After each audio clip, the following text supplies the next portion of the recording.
Hey everybody, it is Wednesday, November 3rd, or I'm sorry, November 2nd right now. And what I'm doing is I'm out here in our guest house and I'm getting ready to go out to the grow house here. I've made some additions and everything's coming along very nicely.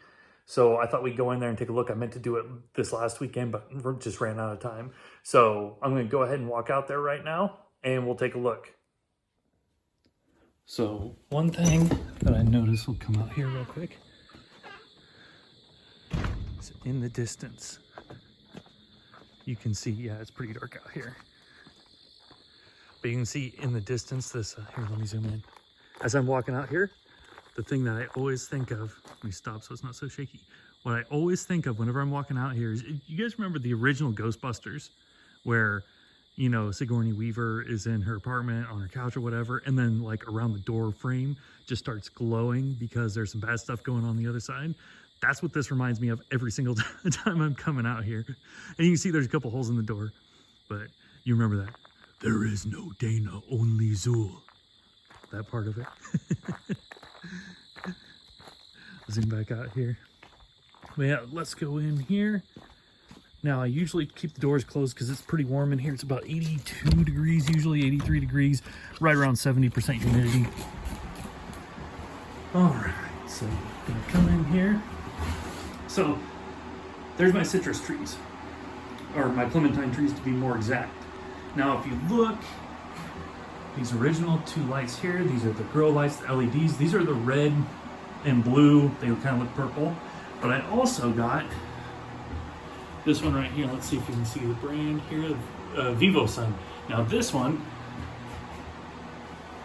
actually uses almost all really white and yellow.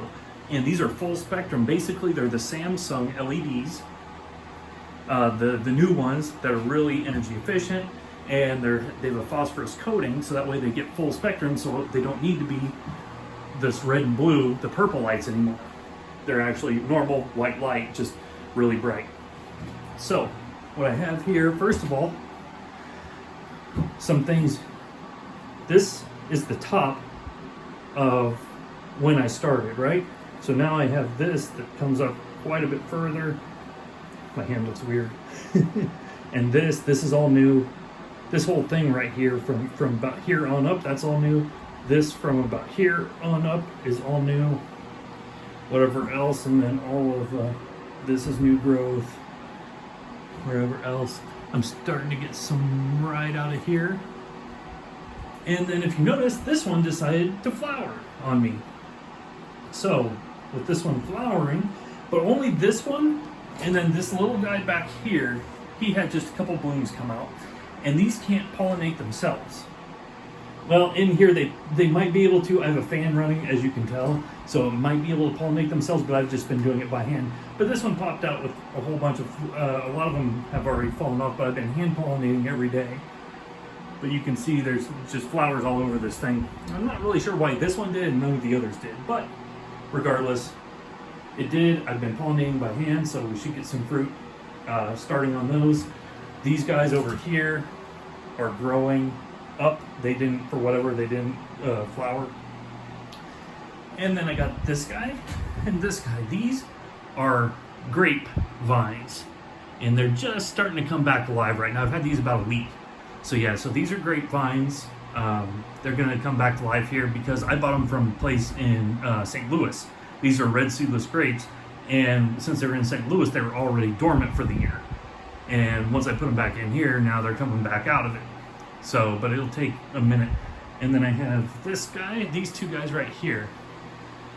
And what we have, just a second here, that's a Granny Smith apple, and Stark Brothers is the name of the place I bought them from. And then this guy right here, oops, a Honeycrisp apple, and these are both dwarf trees. And I'm also going to get what they call a Candy Crisp. The Candy Crisp is like a Honeycrisp, just a little bit sweeter. It's a custom made, I think it was started in 2006. It's a new variety. It's just a sweeter version of a Honeycrisp, which Honeycrisp are pretty sweet to begin with. I don't have the plumbing done yet, like here, all of the water. I don't have them done here yet, but realistically, until they start coming out of their dormancy from being in this in the shed here, they don't need a whole lot of water anyway. So, so I don't have the plumbing done yet, but I will get the plumbing. Still have my water container here, and I've had to cut down the amount of nitrogen that and the amount of fertilizer I've been putting in here. And the reason why, if you come here, let me see if I can find one. Right on the tips, it's starting to turn brown just a little bit, and this tree over here is even worse. And basically, what I'm getting is I'm getting brown tips, and that's probably from too much nitrogen. And it's not that I'm putting on too much nitrogen, but the soil has a lot of compost in it, and I've been pumping a lot of micronutrients that have humic acid in it. Well, the humic acid causes that to break down and produce more nitrogen, so I'm actually giving it a little bit too much. So I decided to, this is mostly water right now. In fact, I ain't putting any new nitrogen at all. I still have the humic acid in here, but no new nitrogen. So what we're going to do right now, from what I'll show you, by the way, I do have friends that want their Meyer lemon tree in here, so what I'm going to do is I'm going to move these over and put their Meyer lemon trees that are already established in here and feed them, because they have a hard time during the winter getting them to really do a whole lot. Like, they'll put on fruit, but they don't get any bigger. So we're going to get that taken care of. I'm going to hit them with a few shots of some nitrogen, grow lights 16 hours a day, and they should be looking pretty nice by the end of this year. So as you can tell, we've gotten a lot of new growth already, and I do have a this is a time lapse that I'm doing. I'm going to post that pretty much at the end of the year of how big everything's growing. So what I'm going to do here is grab my trusty Q-tip, and this Q-tip, yeah, you can see there's some pollen. It's kind of yellow in the screen there. There's some pollen around it, and I use the same one. And every night what I do here is I just come, so it's loaded up with pollen right now, and just touch the end of the flower there real quick. Just roll it around. Just roll it around. And do this with all of them. I've been doing this with all of them for about, I think this is my third or, no, it's like my fourth time, I think.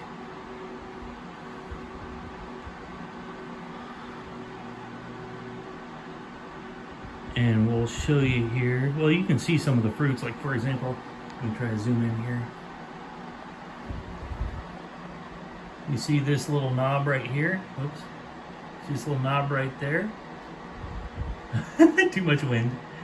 Anyway, you see this little one right here. That's the actual fruit itself that got pollinated, so it's going to actively start growing, and all of them have that on there. And like I said, all I'm doing is just touching the ends, I believe after they get pollinated is when they fall off. And so they're getting there. They're getting there. Said all kinds of them, There's just tons of them in here. I don't know how many I'm gonna get, because it usually drops a decent amount of them off. So, I mean, not all of these are going to end up getting pollinated, and then out of that, not all of them are going to be successfully turned into fruit, so, which that's all right. Just have a certain amount of attrition there.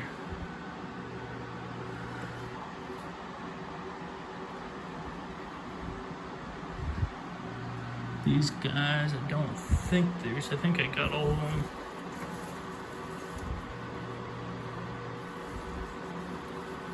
There's a couple more in there that I got. And if you look here, for example, this is all new right here. All this growth is new. All this growth is new. This growth, this guy right here, he wasn't there. He's popping up out of there. All the lighter color stuff, which you can't really tell because of the lights, all the lighter color stuff is all brand new. So, and that looks really nice. But as you can see, these, well, the lights make it hard to tell, but you can tell some of them have, the brown tips on them. It's just too much nitrogen, which I got that dialed back down. They'll be okay. All right, let me get out of here. And then I just have my trusty dusty Q-tip holder over there.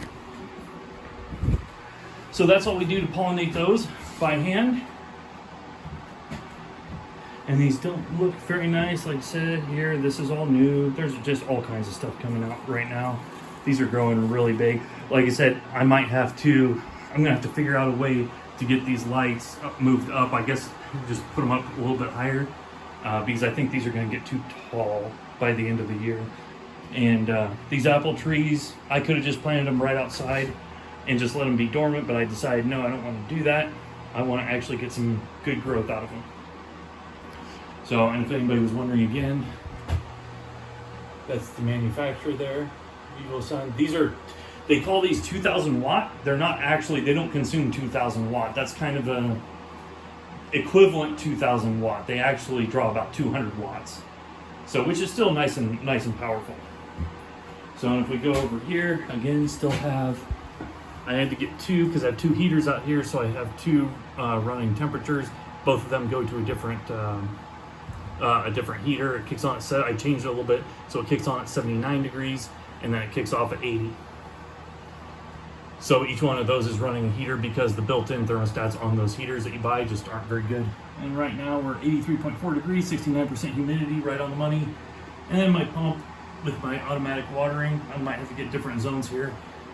So that's the update that we have right now. The light's a lot better. If anybody from around my area needs, I have plenty of room in here. If somebody in here in Northwest Georgia wants to put a couple of their citrus plants that they have, that they keep indoors, if they want to put them out here, just let me know. I got a nice little setup to run everything. So, all right. Hope everybody has a good week. It's like I said, it's Wednesday, November 2nd right now. Hope everybody has a good week. Like and subscribe if you like this content. I'm going to go back in the house, start getting ready, and head to bed. All right. Have a good night. Hey everyone, one more thing I just wanted to add. I'm back inside right now. The reason why, so with clementines are seedless. If you don't know what they are, which I thought everybody knew, but anyway, you get the small, they're really small, like almost look like oranges, but they're not, they're sweet and there's no seeds in them. Those are clementines. They're kind of squatty a little bit. They're not perfectly round and they're seedless. Well, if they cross-pollinate with another citrus, guess what? They get seeds in them. So the friends that are going to bring their lemon tree here and put them in there for over the winter. If my tree wasn't pollinated and theirs wasn't pollinated, which she's hand pollinating right now, if those weren't and they cross pollinated, you'd still get clementines, but they'd just be chock full of seeds. And that's why I'm like, well, I better hurry up and get this done right now. So generally, clementines you want to have all by themselves. Otherwise, they will get seeds in them. So again, hope everybody's having a good night and good rest of your week. And we'll see you next time.